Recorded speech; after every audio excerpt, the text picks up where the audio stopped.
पूरे banking industry में दो सबसे अच्छे बैंक लगते हैं अभी। एक तो है आपका डीसीबी बैंक, जिसको हमने ऑलरेडी क्यू1 के बाद रिजल्ट उनका कौन कॉल अच्छे से समझा था। मतलब एसेट क्वालिटी में आपको क्यू1 में थोड़ा ग्रॉस एनपीए वगैरह दिखा था, डिटोरिएट हुआ था, लेकिन कोई स्ट्रक्चरल प्रॉब्लम नहीं है।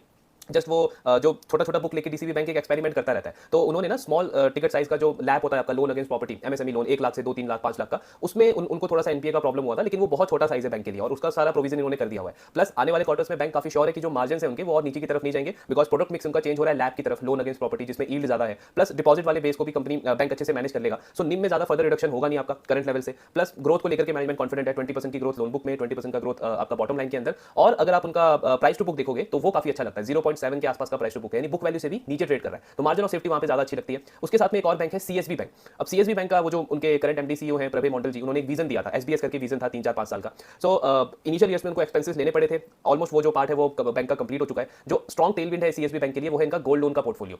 तो जैसे गोल्ड के प्राइसेस बढ़ रहे हैं, प्लस आपके माइक्रो फाइनेंस इंडस्ट्री में जो स्ट्रेस है उसकी वजह से वो सारे कस्टमर गोल्ड लोन की तरफ जा रहे हैं। सिक्योर लोन होता है वैसे भी आपका। और सीएसबी बैंक की अच्छी बात क्या है कि गोल्ड लोन को छोड़कर, मतलब गोल्ड लोन तो है इनका, आई थिंक 30-40% जो लोन बुक है वो गोल्ड लोन है, उसके अलावा जो बाकी भी पोर्टफोलियो है सीएसबी बैंक का, उसमें भी ऐसा आपको बहुत स्ट्रेस नहीं दिखेगा। चाहे उनका लैब वाला पोर्टफोलियो हो, बिजनेस लोन वाला पोर्टफोलियो हो, कंज्यूमर फाइनेंस का पोर्टफोलियो हो, तो ज्यादा सीरियस स्ट्रेस एसेट क्वालिटी में किसी भी दूसरे बुक के अंदर नहीं है। और गोल्ड लोन में यील्ड काफी अच्छे हैं उस बैंक के लिए। प्लस अगर आप उनका प्राइस टू बुक देखोगे तो 1.4 से 1.5 के प्राइस टू बुक पे वो बैंक ट्रेड कर रहा है। ग्रोथ उनका 25 से 30% का गाइडेंस है, यानी मोर देन 20% आप एक्सपेक्ट कर सकते हो बैंक नियर टर्म में ग्रोथ दिखा सकता है। और आने वाले क्वार्टर्स में एक्सपेक्टेड है कि प्रॉफिटेबिलिटी इंप्रूव होगी। इसके ऊपर से मैनेजमेंट का बहुत अच्छा गाइडेंस है आरओई के ऊपर। सो उनका कहना है कि आरओई हम 15% टारगेट कर रहे हैं, ज्यादा दूर वो वैसे भी नहीं है। FY25 में 14% का आरओई था, तो आपका आरओई 15% जैसे पहुंचेगा और मतलब अर्निंग में हमको थोड़ी सी ग्रोथ देखने को मिल सकती है, तो प्राइस टू बुक में ना री रेटिंग का अच्छा चांस बन जाता है। क्योंकि पूरे बैंकिंग इंडस्ट्री में बहुत कम ऐसे बैंक आपको दिखेंगे जो सस्टेनेबली 20-25% से ग्रो कर पाए, आरओई 15% पे वो मेंटेन कर पाए, यील्ड में स्टेबिलिटी हो, मार्जिन में इनका भी गाइडेंस है कि Q1 में मार्जिन नीचे गया था, लेकिन फुल ईयर बेसिस पे ये बैंक भी कॉन्फिडेंट है कि 3.5 से 4% का मार्जिन ये मेंटेन कर लेंगे। और ज्यादा स्पेसिफिक गाइडेंस इन्होंने दिया है 3.7 का, यानी Q1 के कंपैरिजन में आने वाले क्वार्टर्स में मार्जिन कंपनी के इंप्रूव ही होंगे। तो ये सारे लीवर्स अच्छे हैं सीएसबी बैंक के लिए। सो मुझे पूरे बैंकिंग इंडस्ट्री में अगर देखना हो तो डीसीबी बैंक, सीएसबी बैंक को मैं टॉप पे रखूंगा, उसके बाद डीसीबी बैंक।